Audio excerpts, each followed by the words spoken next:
재밌는 수수께끼인데 한번 맞춰보십시오. 재밌는 수수께끼 5개.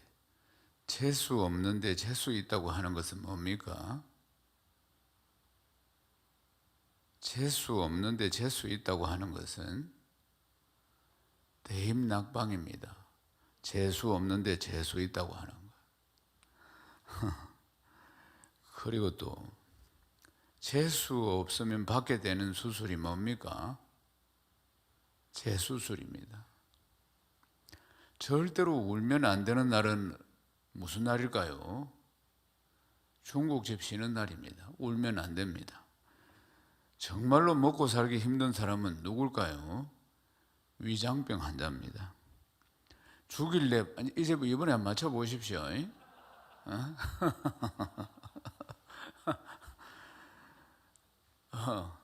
죽일래 받아서 이름까지 써놓았더니 다시 가져가는 게 뭡니까?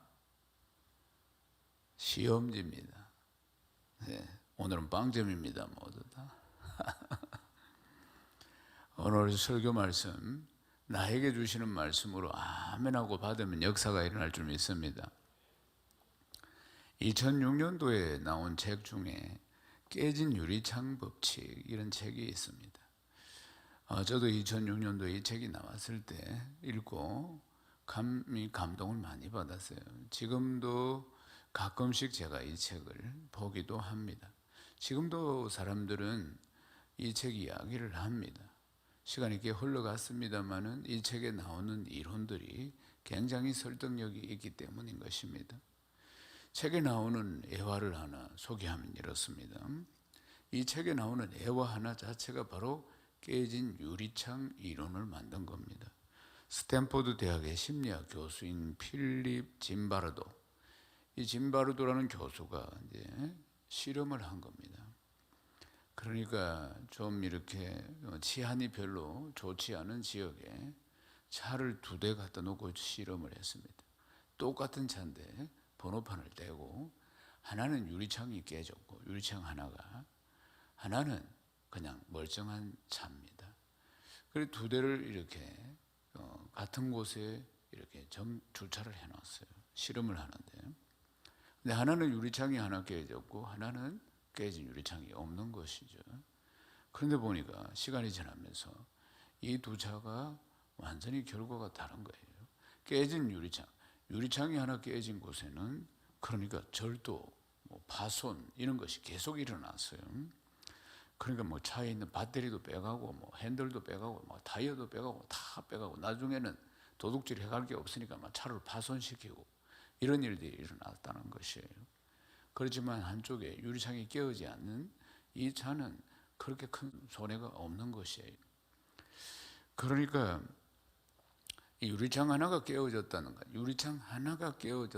것 하나 때문에 온 전체가 다 망가지는 이런 일들이 일어난 것. 깨진 유리창 이론이라 이렇게 이제 불렀던 겁니다.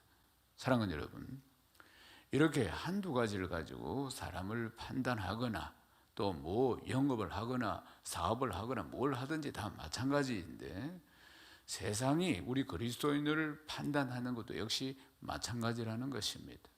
뭔가 한두 가지를 가지고 그리스도인을 판단하거나 정죄하거나 이러한 상황 가운데 우리가 살아가고 있는 것입니다. 그래서 우리의 삶의 모습이 이런 때일수록 더 잘 돌아보고 우리 자신들을 우리가 어떻게 그리스도인으로서 이 정체성을 가지고 이 사회 속에서 빛과 소금의 역할을 하며 잘 살아갈 것인가 하는 것이 참으로 중요하고 중요한 때를 우리가 살아가고 있습니다. 고린도 후서 2장 15절 말씀입니다. 우리는 구원받는 자들에게나 망하는 자들에게나 하나님 앞에서 그리스도의 향기니. 아멘. 그리스도의 향기라고 했습니다. 우리 믿는 사람은 그리스도의 향기 말이에요. 그러니까 우리가 그리스도의 향기니까 세상에서 좋은 향기를 품어내는 사람이 되어야 한다. 성경은 그렇게 말씀하고 있는 것입니다. 사랑하는 여러분, 오늘 말씀을 통해서 큰 깨달음과 은혜가 임하기를 주님의 이름으로 축원합니다. 초대교회 때 보면은 핍박과 박해를 피해서 그리스도인들이 다 흩어졌습니다. 세계 각지에 흩어져 있는데 베드로 사도가 지금 편지를 하면서 그들에게 뭐라고 이야기합니까? 사랑하는 자들아, 그러면서 이제 그리고 나그네요, 그리고 또 거류민이다, 그렇게 이야기를 하는 것입니다. 흩어진 그리스도인들이 그곳에서 살아가는 게 베드로 사도는 참으로 내가 사랑하는데 그들이 볼 때는 나그네요, 거류민이라, 그 말입니다. 사랑하는 여러분, 그러니까 그 지역에 살고 있는 원주민들이 보면은 이 지금 핍박을 피해서, 박해를 피해서 찾아 들어온 이 이방인들은 그러니까 나그네와 같은 사람이고 거류민이라, 그 말이에요. 그리고 또 이 사람들은 다 예수 믿는 사람들이기 때문에 그들이 섬기고 있는 이 헬라 문화, 그래 헬라의 신들, 이런 걸 섬기지 않는다, 그 말이에요. 어울리지도 않고 하나가 될 수도 없는 것입니다. 그러니까 그들에게는 아주 눈의 가시와 같은 그런 존재였을는지도 모릅니다. 역사적인 기록에 보면은 이 거류민이요 나그네라고 표현하는 이 그리스도인들이 초대교회 때 얼마나 많은 핍박을 받고 순교를 했는지 모릅니다. AD 38년도에 알렉산드리아에서 대규모 학살이 있었는데 5만 명이 목숨을 잃었습니다. 또 가이사르이에서는 1시간에 2만 명이 확살되었습니다. 다마쿠스에서는 유대인이 1만 5천 명을 공공경기장에 몰아넣고 몰살시키기도 했습니다. 그러니까 이런 배타적인 분위기 속에서 신앙을 지키고 살아야 했던 초대교회 성도들입니다. 그런데 이러한 배타적인 삶과 예수를 믿는 것 때문에 생명이 왔다 갔다 하고 있는 이런 삶 가운데서도 그리스도인의 진정한 모습을 보여줘야 하는 책임을 또 가지고 있다는 사실입니다. 오늘 이 시대는 어떻습니까? 오늘 이 시대도 만만치 않습니다. 오늘 이 시대도 그리스도인에 대한 잣대가 상당히 엄중하고 엄격한 것을 볼 수 있습니다. 그리스도인들이 그리스도인답게 살지 못할 때 찾아오는 비난들은 참으로 강렬합니다. 그런데 우리가 오늘 이 성경 말씀에 그리스도인은 이런 상황 가운데서도 그리스도인답게 살아야 한다, 그것을 보여줘야 한다, 이렇게 말씀하고 있는데 우리가 단순히 이 사람들에게 보여주기 위해서 사는 것은 아니라, 그 말입니다. 남들 눈 때문에 우리가 보여주기 위해서 그리스도인의 모습을 나타내는 게 아니라는 것입니다. 그러면 얼마나 힘들겠습니까? 보여주기 위해서 살아간다는 것 자체가. 우리는 하나님의 말씀을 따라서 마땅히 그렇게 살아갈 때 그리스도의 향기가 되는 것입니다. 우리는 말씀을 따라서 그들에게 보여주기 위해서 살아가는 것이 아니고, 가식적으로 그렇게 살아가려고 하는 것이 아니고, 그리스도의 말씀, 하나님의 말씀을 따라서 우리가 그렇게 살아갈 때 우리는 그리스도의 향기가 되고 편지가 되고 그 아름다운 모습들이 나타나게 되는 줄로 믿습니다. 그러면은 오늘 말씀에서 마땅히 우리가 그렇게 살아야 할 말씀의 양식은 어떤 것인가, 말씀이 우리에게 가르쳐주고 있는 것은 어떤 것인가 하는 것입니다. 제일 첫 번째로는 절제하는 삶을 살아야 되는 것을 말씀합니다. 베드로전서 2장 11절에 영혼을 거슬러 싸우는 육체의 정욕을 제어해라, 이렇게 말씀합니다. 육체의 정욕을 제어하는 삶, 이게 절제하는 삶입니다. 이것을 먼저 제일 첫 번째 우리의 삶이, 이 삶이 베드로전서 2장 11절입니다. 이렇게 했습니다. 사랑하는 자들아, 고려민과 나그네 같은 너희를 권하노니 영혼을 거슬러 싸우는 육체의 정욕을 제어하라. 아멘. 영혼을 거스리는 육체의 정욕을 제어하라. 그러니까 사람에게는 본능적인 욕구가 있지요. 다 모두에게는, 살아있는 모든 육신은 다 본능적인 욕구가 있습니다. 근데 욕구를 충족시키며 살고자 하는 게 사람의 본능이라, 그 말이에요. 정욕대로 산다, 이게 육체의 본능입니다. 육체의 본성이라는 것이에요. 근데 거듭난 그리스도인들은 육체의 정욕을 따라 살아가는 것은 영혼을 거스르는 것이라는 것을 잘 알고 있다는 겁니다. 그러니까 우리가 예수 믿고 거듭났습니다. 예수 믿고 거듭났는데 우리가 다시 육체의 정욕을 따라 산다는 것은 마치 사망을 향해서 가는 것과 같은 것임을 우리는 잘 알고 있는 것입니다.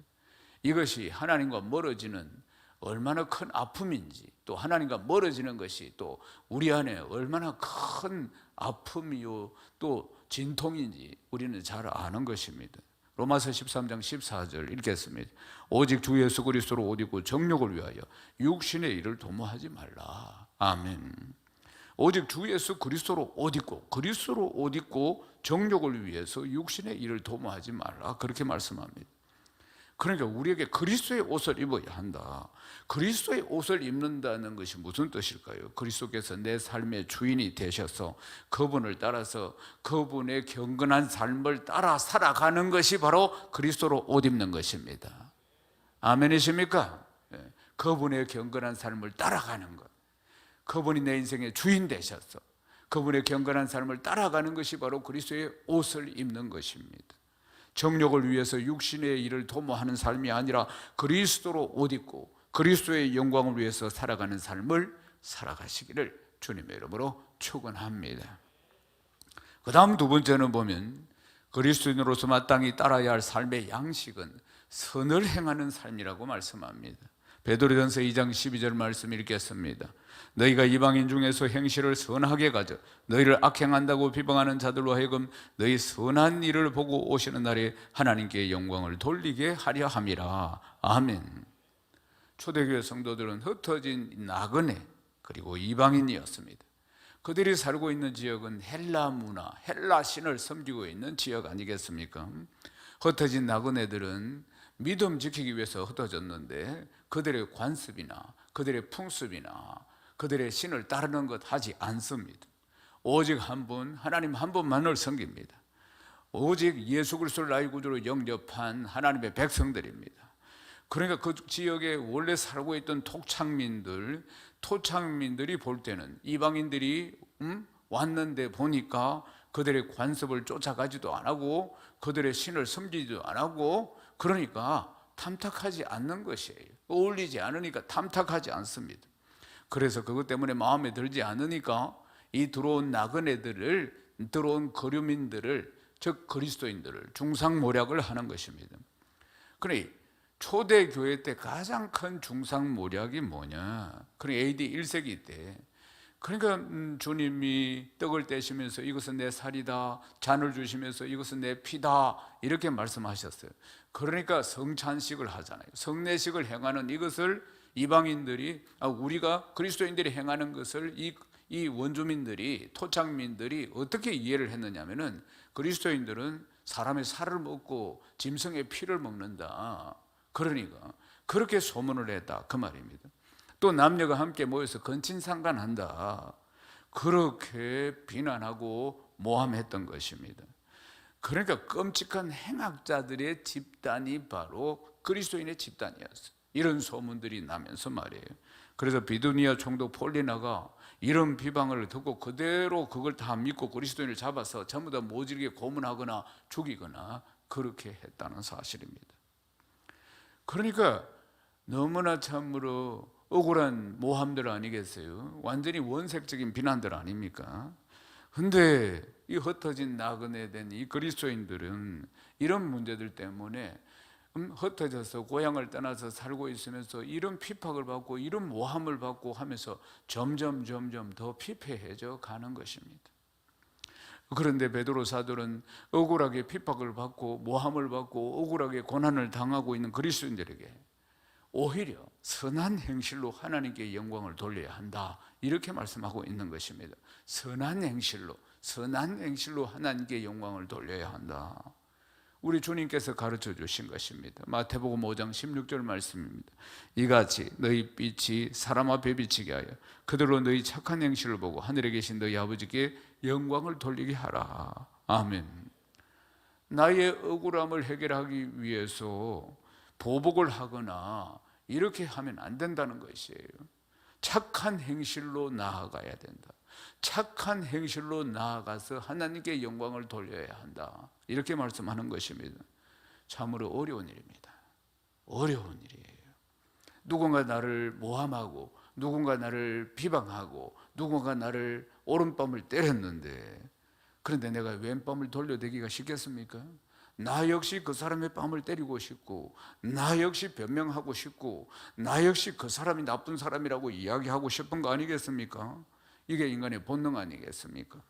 그런데 그것을 한편으로는 억지로 참고 선을 행한다 할지라도 실제로 이 마음속에 사랑이 없다면 그것은 더 무거운 짐이 될 것입니다. 또 내 안에 사랑이 없는데 그렇게 행한다는 것 자체는 가식적인 행동이 될 것이라는 것입니다. 사랑하는 여러분, 그래서 우리가 먼저 해야 할 일은 우리를 먼저 용서하시고 우리에게 먼저 사랑을 베푸신 하나님의 사랑, 내가 억만급의 죄를 지어서 지옥으로 떨어질 인생인데 하나님 날 사랑하셔서 날 구원하신 것을 먼저 우리가 기억을 해야 합니다. 아멘이십니까? 내가 그 사랑을 받은 자라는 것을 기억해야 합니다. 요한복음 3장 16절이죠. 하나님이 세상을 이처럼 사랑하사 독생자를 주셨으니 이는 그를 믿는 자마다 멸망하지 않고 영생을 얻게 하려 하심이라. 영생을 얻게 하려 하심이라.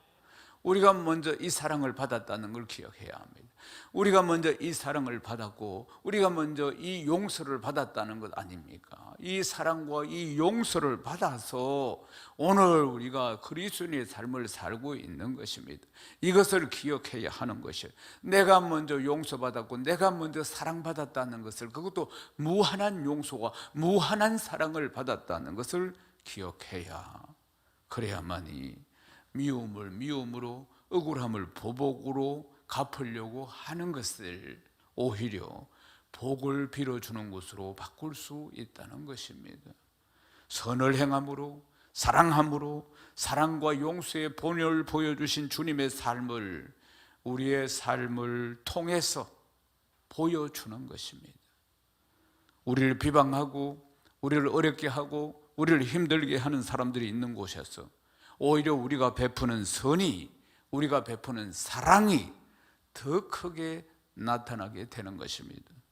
왜요? 성경은 말씀하기를 죄가 많은 곳에 은혜가 더 많이 나타나기 때문에 그런 것입니다.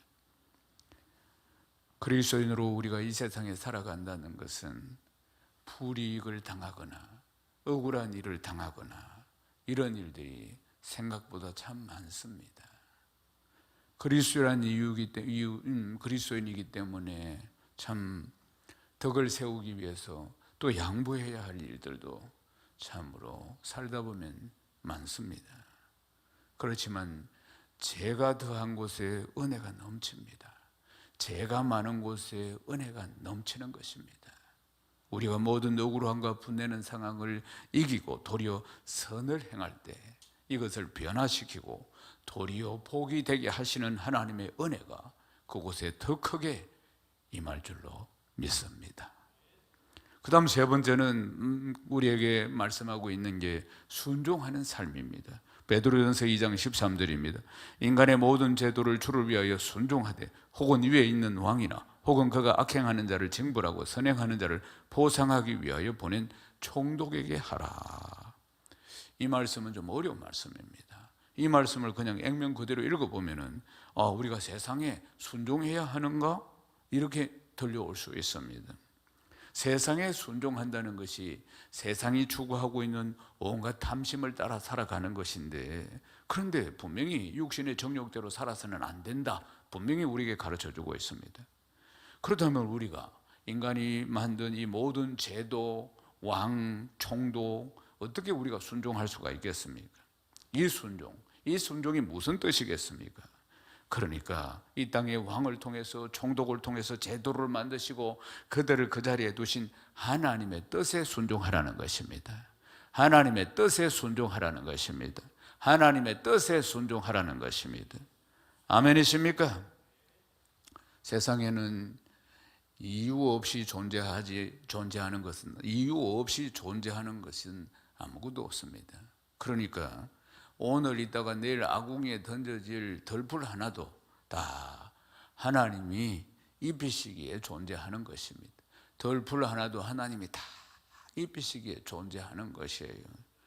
그러니까 우리의 짧은 지식과 우리의 짧은 머리로는, 우리의 경험으로는 이해하지 못할 세상 일들이 얼마나 많이 있는지 모릅니다. 사랑하는 여러분, 그러나 이러한 상황 가운데서도 선하신 하나님의 계획과 하나님의 섭리를 신뢰하고 하나님이 이루실 일들을 기대해 나아가야 할 줄로 믿습니다. 이것이 바로 하나님께 순종하는 삶이라는 것입니다. 사랑하는 여러분, 오늘 본문에도 말씀하기를 인간의 모든 제도를 주를 위해 순종하라, 주를 위해 순종하라, 그렇게 말씀하고 있습니다. 그러니까 우리의 순종의 대상은 세상의 제도가 아니고 우리의 주인 되신 예수 그리스도임을 말씀하고 있는 것입니다. 아멘이십니까? 우리를 억울하게 또는 불합리하게 대하는 왕에게, 총독에게 하나님은 오히려 선을 행함으로 그들의 무식한 말을 막아라, 이렇게 또 말씀해 주고 계십니다. 베드로전서 2장 15절입니다. 그 선행으로 어리석은 사람들의 무식한 말을 막으시는 것이라. 다시 한번 선행에 대해서 말씀합니다. 우리의 선행이, 이 대상이 인간의 모든 제도와 또 왕, 총독에게까지 나아가야 한다. 우리의 선행이 여기까지 나아가야 한다고 말씀하고 있습니다. 선행으로, 우리의 선행으로 그들의 어리석은 말을 하지 못하도록 참된 그리스도인이 어떤 것인지 보여줘야 한다고 말씀하고 있는 것입니다. 그 다음 우리는 온전히 하나님의 종이 된 삶을 살아야 합니다. 이전까지 우리는 예수 믿기 전에는 세상에 매여 죄에 매여서 죄의 종노릇하며 살았습니다. 그러나 이제 우리는 예수 믿고 죄에서 다 해방됐습니다. 아멘이십니까? 이제 자유를 얻었습니다. 베드로전서 2장 16절 말씀 읽겠습니다. 너희는 자유가 있으나 그 자유로 악을 가리는 데 서지 말고 오직 하나님의 종과 같이 하라. 아멘. 하나님의 종과 같이 하라. 죄에서 우리를 해방시키고 우리에게 자유를 주셨습니다. 우리에게 자유를 주셨는데 우리는 이 자유를 어떻게 사용해야 하는가 하는 것이에요. 억울함과 분내는데, 그런데 이 자유를 사용해서는 안 된다, 그 말입니다.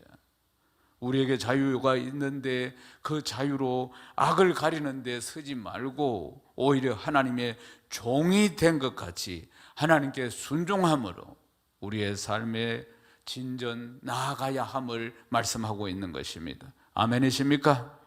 하나님의 종된 것이 자유함입니다. 아멘이십니까?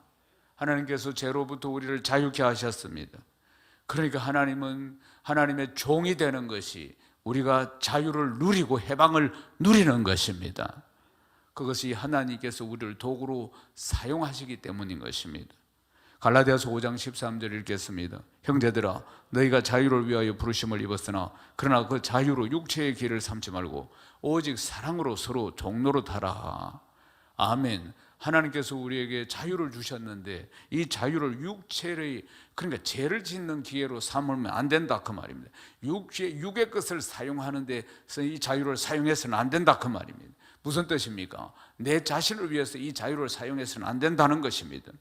하나님 우리에게 자유를 주셨는데 이것은 이 자유로 사랑으로 서로 종노릇해야 한다는 것입니다. 이 자유함을 사랑으로 섬기는데, 사랑으로 서로 종노릇하는데 이 자유를 사용해야 된다고 말씀하는 것입니다. 아멘이십니까? 그래, 사랑으로 자유, 사랑으로 우리가 종노릇하는 것, 자원해서 섬기는 것을 말씀하고 있는 것입니다. 사랑하는 여러분, 누군가의 종이 된다는 것은 자유라기보다는 오히려 얽매이는 것을 말하는 거 아니겠습니까? 그러나 하나님의 종이 된다는 것은 참된 자유와 평화를 누릴 수 있는 기회가 되는 것입니다. 고린도후서 3장 17절입니다. 주는 영이시니 주의 영이 계신 곳에는 자유가 있느니라. 주의 영이 계신 곳에 자유가 있습니다. 성령의 역사 속에 자유가 있는 것입니다. 주의 영이 계신 곳에 자유함이 있습니다. 우리가 주의 종이 된다는 것은 주님과 함께 거하는 것이고 하나님의 종이 됨으로 이러한 자유를, 주의 영이 계신 곳에 자유가 있는 이 자유함을 누리는 것을 말씀하고 있는 것입니다. 성령이 주시는 자유함이 넘치기를 주님의 이름으로 축원합니다. 그리고 마지막으로는 그리스도인이 마땅히 따라야 할 삶의 양식은 사랑하며 두려워하는 삶이라고 가르쳐주고 있습니다. 누구를 사랑하며 누구를 두려워해야겠습니까? 형제를 사랑하고 하나님을 두려워해야 하는 것입니다. 베드로전서 2장 17절 읽겠습니다. 무사람을 공경하며 형제를 사랑하며 하나님을 두려워하며 왕을 존대하라. 무사람을 공경해라. 그런데 특별히 형제들을 사랑해라 말씀하는 것입니다. 그리고 하나님을 두려워하며 살아야 한다는 겁니다. 우리가 하나님 앞에 서 있습니다. 하나님 앞에 서 있는 존재라는 것이에요. 하나님을 두려워한다는 것 자체가 하나님 앞에 서 있는 존재라는 것입니다. 왜 세상이 이렇게 타락하고 죄를 짓습니까? 하나님 두려워하지 않기 때문에 일어나는 일인 것입니다. 세상에 속한 사람들은 공경하지만은 그들의 삶을 동경하거나 그들의 삶을 사랑하는 건 아닙니다. 오히려 우리와 함께한 형제 자매들을 사랑하고 서로 품어주는 것을 말씀하는 것입니다. 그 사랑으로 예수님의 제자된 삶의 모습을 우리가 보여주어야 한다는 것입니다. 절제하고 선을 행하고 순종하고 하나님의 종으로서 살아가는 삶, 그리고 형제를 사랑하고 하나님을 두려워하는 삶, 이것이 참된 그리스도인의 삶인 것입니다. 이것이 하나님이 기뻐하시는 삶인 것입니다. 이제 말씀을 마무리하겠습니다.